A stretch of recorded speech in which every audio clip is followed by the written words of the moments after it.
ayer se difundió un video donde supuestos integrantes del cártel Jalisco Nueva Generación. Judy, this is the story of like father, like son. The men oversee Mexico's most feared new generation. The man they call El Mencho is still a fugitive, but his son, the so-called Menchito.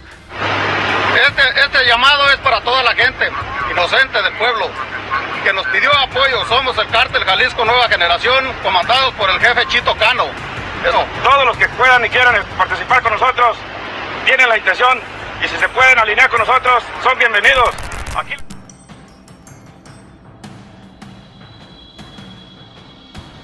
Di balik bayang-bayang pemimpin kartel CGNG, kartel yang terkenal sebagai yang paling brutal di Meksiko, ada satu nama yang tak pernah jauh dari bisikan para petinggi dan krisauan aparat keamanan Amerika Serikat. Sosok muda yang duduk di jenjang kedua kekuasaan, buronan paling dicari oleh pemerintah Amerika Serikat, Ruben Oseguera Gonzalez, atau yang lebih populer dengan nama El Menchito, putra dari legenda hidup Nemesio Oseguera Cervantes atau El Mencho. Antara raja dan pewaris tak ada garis batas yang jelas. Keduanya sama-sama kejam, lebih cenderung menggunakan kekerasan dalam penyelesaian masalah. Deklarasi perang terhadap penegak hukum bukan sekadar ancaman, melainkan menjadi sebuah kenyataan. Salah satu noda hitam yang tercatat dalam sejarah terjadi pada tahun 2015. El Menchito beserta ayahnya memerintahkan sikarionya menembak jatuh helikopter militer, dan hasilnya beberapa prajurit tewas dalam tragedi itu. Lalu, seberapa dalam pengaruh lelaki muda ini merambat ke dunia bawah tanah Meksiko? Metode apa yang diterapkan El Mencho dalam membentuk sang pewaris hingga darah keberingasannya meresap ke sendi-sendinya? Maka dari itu, jangan lewatkan satu detik pun dari video ini, karena saya Husni Tamrin akan mengajak Deepsider menyelami kisah kelam pewaris tahta CGNG.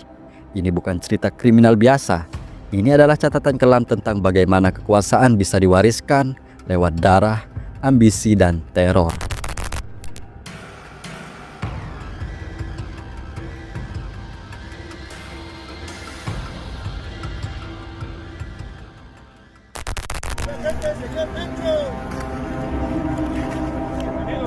Aquí la cobija está grande para todos y caben.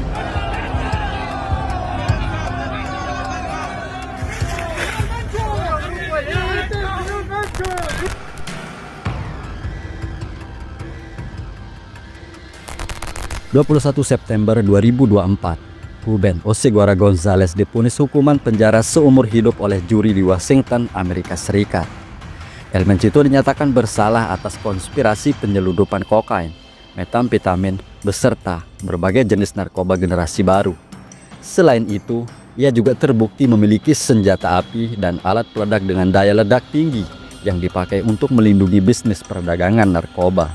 Pemerintah Amerika Serikat menyusun narasi dakwaan tersebut, termasuk pernyataan bahwa El Menchito merupakan orang kedua dalam struktur komando kartel CGNG. El Menchito lahir di San Francisco, California pada 14 Februari 1990. Akan tetapi meskipun ia lahir di Amerika Serikat, ia tetap memiliki kewarganegaraan Meksiko, mengingat kedua orang tuanya adalah warga negara Meksiko. Darah kekuasaan dan kekerasan tidak hanya ia dapatkan dari ayahnya, tetapi juga dari ibunya, Rosalinda Gonzalez Valencia, yang merupakan saudara perempuan salah satu pemimpin kartel Milenio atau Los Twins. Sejak kecil, kehidupan Ruben Oseguera Gonzalez tidak pernah lepas dari bayang-bayang ayahnya, El Mencho. Di satu sisi, ia tumbuh dalam keluarga dengan pengaruh besar dan kekayaan yang melimpah. Namun di sisi lain, ia juga terjebak dalam dunia penuh kekerasan, pengkhianatan, dan darah. Usianya yang masih sangat muda tidak menjadi penghalang bagi El Mencho untuk menjadikan putranya sebagai bagian dari roda kartel. Sejak ia berusia 14 tahun, El Menchito kerap kali dibawa ayahnya menghadiri pertemuan-pertemuan penting kartel CGNG. Di usianya yang sangat muda, Ruben Oseguera Gonzalez sudah dihadapkan tentang bagaimana kejamnya dunia narkotika terorganisir. Ia diajari untuk setia, keras, dan tanpa ragu menyingkirkan siapapun yang menjadi ancaman. Pelan tapi pasti, El Menchito mulai naik ke jajaran penting dalam struktur kartel. Sebagai pewaris, ia tidak hanya dimanjakan oleh nama besar keluarganya, tetapi juga ditempah dengan disiplin keras. El Mencho melihat putranya sebagai penerus, dan karena itu Ruben ditugaskan mengendalikan pasukan bersenjata, para sikarios yang menjadi tangan kanan keluarga. Namun kedekatan ini juga menjadi pedang bermata dua. Nama Ruben semakin sering disebut dalam laporan aparat penegak hukum. Amerika Serikat menempatkannya dalam daftar hitam sebagai salah satu figur penting kartel CGNG. Setiap langkahnya diawasi, setiap gerak-geriknya mencerminkan perintah sang ayah. Kehidupan Ruben pun seakan sudah ditentukan sejak awal. Ia tidak hanya menjadi anak seorang gembong narkoba, tapi juga dipaksa tumbuh menjadi bayangan El Mencho sendiri. Dan hal inilah yang menjadi pembelaannya di hadapan pengadilan Amerika Serikat. Pengacaranya berusaha meyakinkan bahwa El Menchito hanyalah korban dari ayahnya, seorang anak yang tidak memiliki pilihan, terpaksa terlibat dalam bisnis keluarga karena tumbuh di lingkungan yang keras, penuh kekerasan dan korupsi. Lingkungan yang dikuasai sang ayah membuat Ruben tidak bisa menghindar dari konspirasi serta tuduhan yang akhirnya menjeratnya di pengadilan. Meski pembelaan itu diajukan, juri di Washington DC tetap menjatuhkan hukuman berat sesuai dengan tuntutan. Berbeda dengan Los Chapitos, putra-putra El Chapo Guzman yang tidak hanya terlibat dalam bisnis keluarga tapi juga menikmati harta warisan. Seperti apa yang mereka perlihatkan dengan kehidupan glamor mereka. Los Chapitos kerap tampil mencolok di media sosial. Foto-foto mereka bersama mobil sport mewah, pesta, senjata berlapis emas, hingga hewan eksotis beredar luas di internet. Mereka membangun citra sebagai pewaris kekuasaan dengan gaya hidup yang penuh kemewahan, seolah ingin menunjukkan bahwa darah El Chapo tetap berkuasa di Meksiko. Namun, El Menchito tidak memilih jalur itu. Ia tumbuh dalam didikan langsung dari ayahnya, yang sangat disiplin dan menuntut kerahasiaan. Ruben lebih dikenal sebagai sosok yang tertutup, hati-hati dan jauh dari sorotan publik. Tidak ada jejak pamer kekayaan. Tidak ada pesta glamor yang dipertontonkan ke dunia luar. Kehidupan El Menchito lebih fokus pada peran strategis dalam kartel, mengatur jalannya bisnis, mengendalikan pasukan bersenjata, serta menjaga roda organisasi tetap berjalan. Operasi yang terorganisasi rapi, komunikasi yang terinskripsi, dan ketergantungan pada jaringan orang kepercayaan membuatnya sulit dijangkau. Di balik diamnya tersimpan strategi, menjaga kelangsungan usaha tanpa perlu panggung. Dari sisi psikologi organisasi juga terlihat perbedaan. Los Chapitos menggunakan tampilan publik untuk mempertahankan loyalitas dan menebar pengaruh. Mereka ingin terlihat sebagai pewaris legendaris. Sementara El Menchito memupuk disiplin internal dan ketakutan struktural. Kuasa yang tak perlu dibuktikan lewat pesta, karena efeknya bekerja lewat ketaatan dan ancaman yang tak nampak. Perbedaan inilah yang membuat kisah Ruben Oseguera Gonzalez menjadi unik. Di saat Los Chapitos memilih popularitas dengan glamoritas, El Menchito justru memilih bayangan dan kerahasiaan. Namun pada akhirnya, baik yang hidup mencolok maupun yang memilih jalan sunyi, semua tetap harus berhadapan dengan konsekuensi hukum yang sama.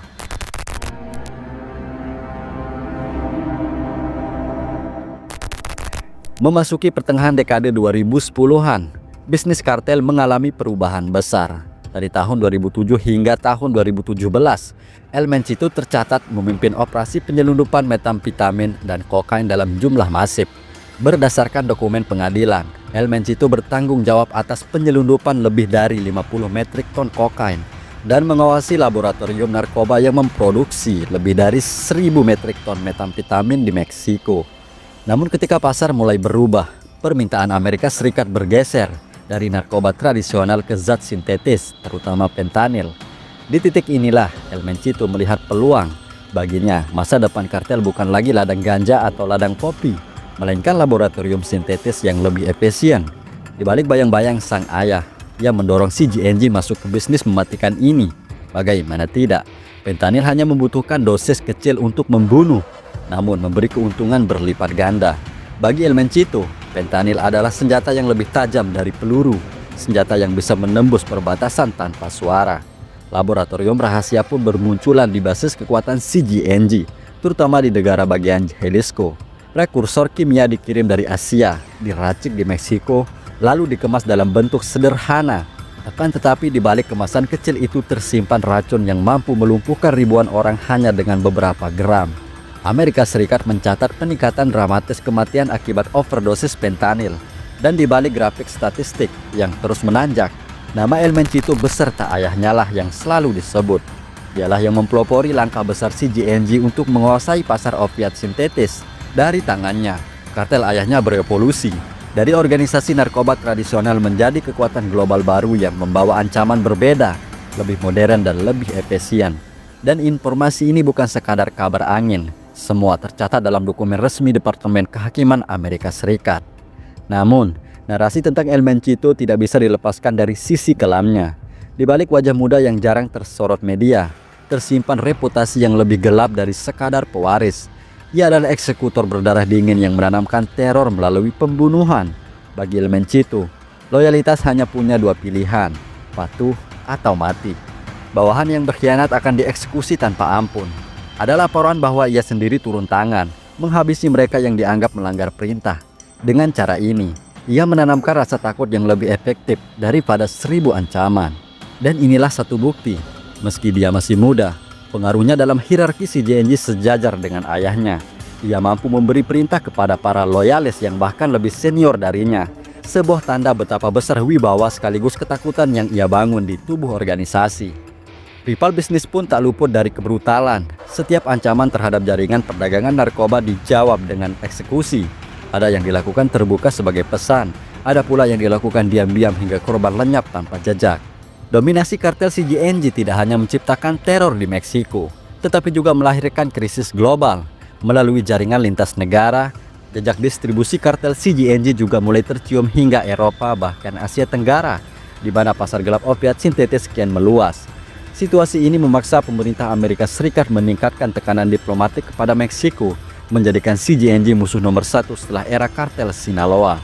Kartel CJNG bukan lagi hanya sekadar organisasi kriminal di Meksiko, melainkan aktor global yang mampu mengacaukan stabilitas politik, ekonomi, dan kesehatan publik di berbagai belahan dunia.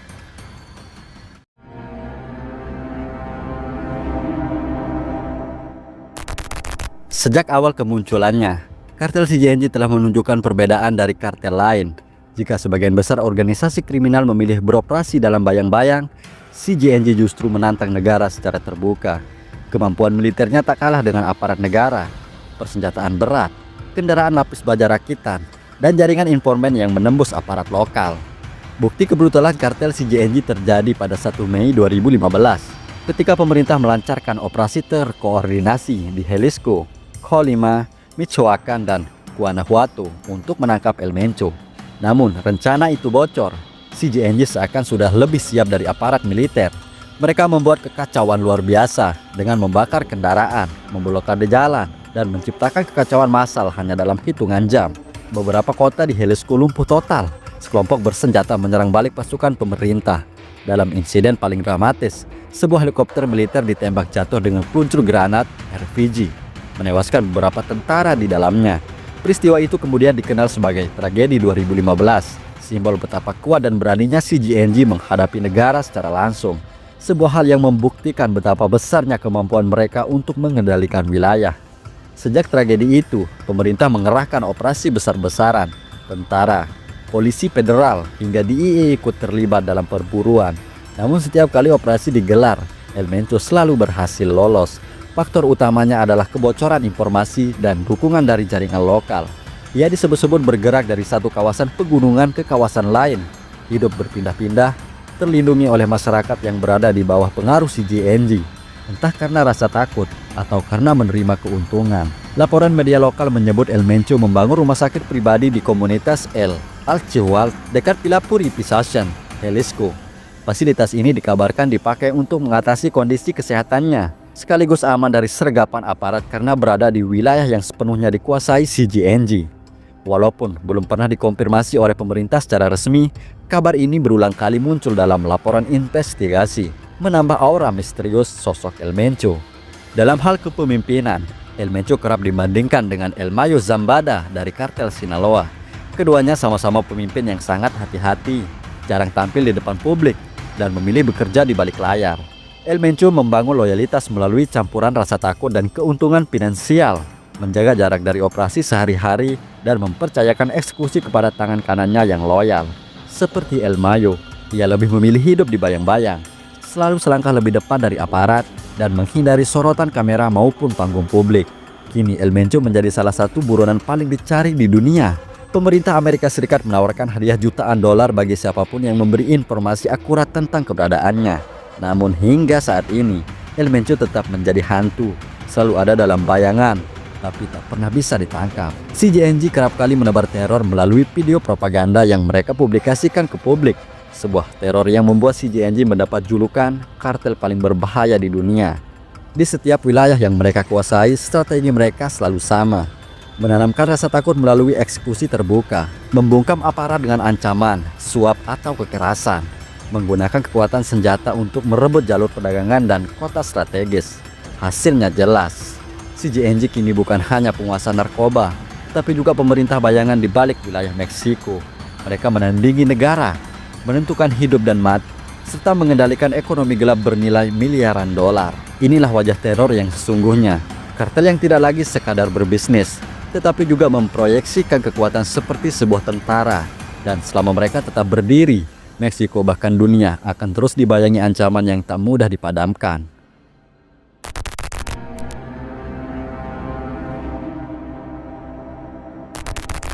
El Menchito pertama kali ditangkap pada 30 Januari 2014 pada sebuah operasi militer di Zapopan, Jalisco, tepat di pinggiran Guadalajara. Saat itu, otoritas Meksiko tengah melakukan investigasi besar terhadap jaringan utama CJNG. Dalam operasi tersebut, upaya El Menchito untuk melarikan diri gagal. Bahkan ada laporan bahwa orang-orang terdekatnya mencoba menyuap aparat militer agar ia dibebaskan. Namun, usaha itu digagalkan.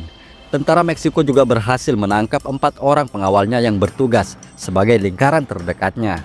Dalam operasi itu, aparat menyita jutaan peso dalam bentuk tunai, senjata api berkaliber militer lengkap dengan amunisinya, serta granat penghancur yang dipakai untuk melawan pasukan pemerintah.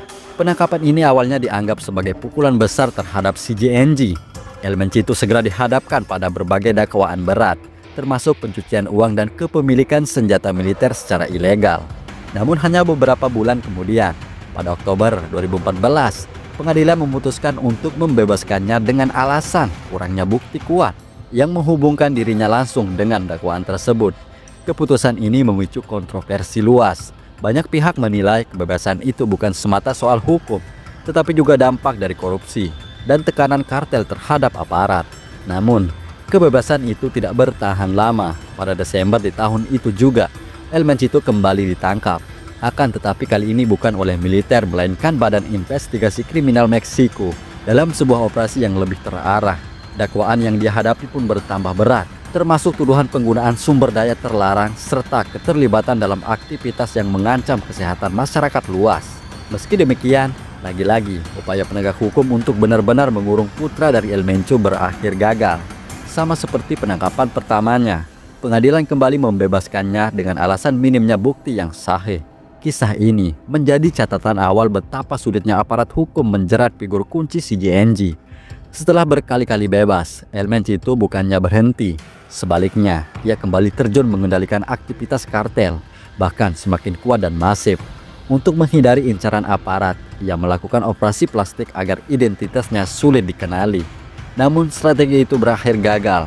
Pada 23 Juni 2015, aparat keamanan Meksiko kembali melancarkan operasi di Guadalajara, Jalisco. Mereka berhasil menangkap El Menchito saat masih dalam keadaan hidung dibalut perban, yang diketahui bekas operasi plastik yang sudah ia jalani. Namun kecurigaan pun muncul. Aparat pun melakukan tes DNA untuk memastikan apakah yang mereka tangkap adalah putra dari legenda hidup. Bagi publik, ini seperti titik terang. Setelah sekian lama mempermainkan hukum, akhirnya El Menchito benar-benar tertangkap dengan bukti yang kuat. Namun harapan itu lagi-lagi hancur.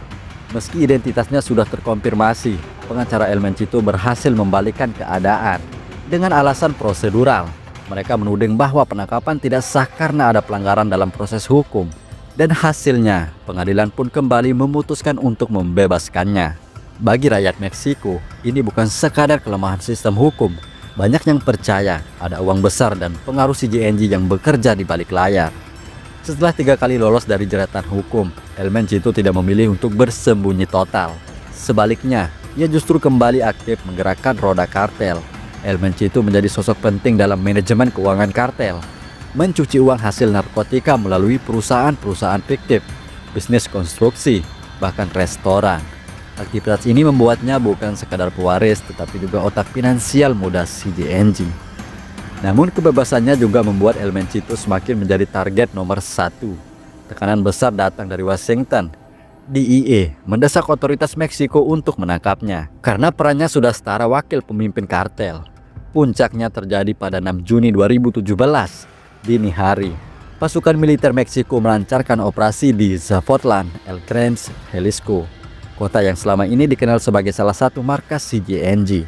Melalui informasi intelijen, El Menchito berpindah dari satu rumah aman ke rumah lain untuk menghindari deteksi.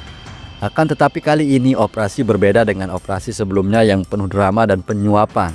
Kali ini tak ada lagi ruang negosiasi. Aparat mengepung lokasi dengan cepat, memutus jalur komunikasi lalu menangkap El Menchito tanpa baku tembak.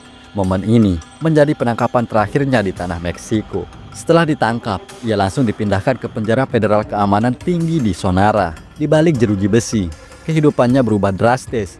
Tidak ada lagi kebebasan untuk keluar masuk, tidak ada lagi kemewahan uang kartel, dan tidak ada lagi pengacara yang bisa dengan mudah membebaskannya lewat celah hukum. Namun, cerita El Menchito tidak berhenti di situ. Amerika Serikat sudah menunggunya dengan berbagai dakwaan berat. Proses hukum pun berjalan alot, penuh tarik ulur diplomatik. Pada 20 Februari 2020, El Menchito diekstradisi ke Amerika Serikat dengan pengawalan super ketat. Di Amerika Serikat, El Menchito langsung dibawa ke Washington DC untuk menghadapi dakwaan federal. Di ruang sidang, Ruben Oseguera González hadir dengan pengawalan super ketat. Di usianya yang masih muda, yang saat itu berusia 29 tahun, ia sudah memikul beban sebagai putra mahkota CJNG. Jaksa penuntut menegaskan bahwa El Menchito adalah nomor 2 di kartel yang selama ini membantu ayahnya. Namun, pengacara dan tim kuasa hukum El Menchito berulang kali menyatakan bahwa semua tuduhan yang dilayangkan terhadap kliennya tidak berdasar sepenuhnya. Mereka berargumen, Ruben hanyalah korban kriminalisasi karena statusnya sebagai anak El Mencho. Mereka menekankan bahwa bukti fisik yang mengaitkannya langsung dengan pengiriman narkoba ke Amerika Serikat masih lemah. Dan sebagian besar hanya berdasarkan keterangan saksi yang juga punya kepentingan pribadi, seperti mantan anggota kartel yang mencari keringanan hukuman. Meski begitu, Jaksa Federal Amerika Serikat tidak main-main. Mereka memaparkan kronologi panjang dari investigasi DEA sejak awal 2010-an, penyadapan komunikasi, laporan intelijen dari Meksiko, hingga data keuangan yang menunjukkan aliran uang hasil narkoba.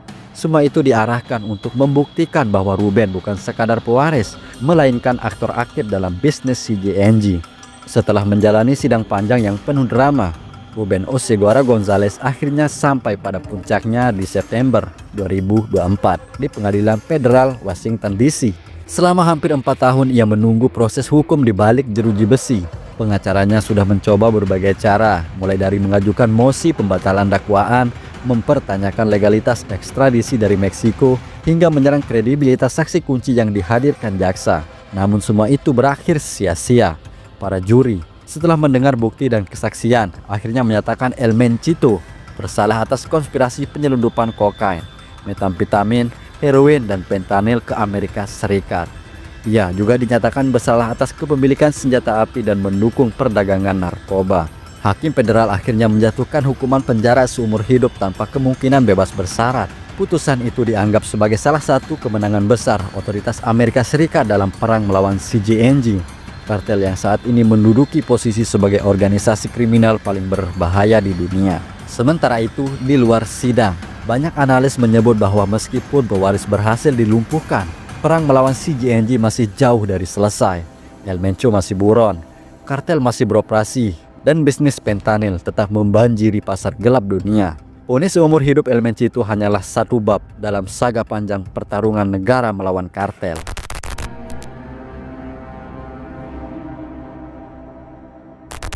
Bagi Meksiko, kisah ini adalah luka terbuka. 3 kali ditangkap, 3 kali bebas, hingga akhirnya dikirim ke negeri asing untuk diadili. Bagi Amerika Serikat ini adalah kemenangan simbolis. Meski ancaman fentanyl dari kartel tidak pernah benar-benar berhenti. Sejak dekade 2010-an, namanya jadi momok terbesar di Meksiko. FBI menaruhnya dalam daftar buronan paling dicari. Pemerintah Amerika Serikat bahkan menawarkan hadiah $10 juta bagi siapa saja yang bisa memberikan informasi yang mengarah ke penangkapannya. Sebuah angka yang menunjukkan betapa pentingnya posisi El Mencho di mata dunia. Tragedi penembakan helikopter militer menjadi pengingat tentang kebengisan dan keberanian CJNG melawan negara. Dan meskipun hari ini usia El Mencho sudah kian menua dan kesehatannya juga mulai mengurang, El Mencho tetap jadi hantu yang menebar ketakutan.